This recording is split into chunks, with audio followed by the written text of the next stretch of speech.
മസ്ജിദ് നിമിറ അറഫയിലുള്ള പള്ളിയാണ് ഇത്. മസ്ജിദ് നിമിറയാണ്.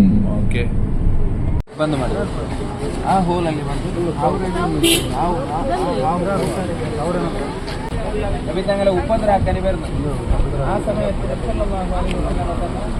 വിഷയമെല്ലാം ചെല്ലു കൊടുക്കുന്നു, കുറേ പേരെല്ലാം ചെല്ലു കൊടുക്കുന്നു. ചെല്ലിട്ട് സീക്രട്ട് ആയിട്ട് കുറേ ആദം നബിക്ക് കുറേ വിഷയമല്ല, കുറേ ഐറ്റമിന്റെ പേരെല്ലാം ചെല്ലു കൊടുക്കുന്നു. എന്നിട്ട് മരക്കെല്ലാം അടുത്തെല്ലാം വന്നിട്ട് ഞാൻ ഇങ്ങനെ പഠിച്ചിന്.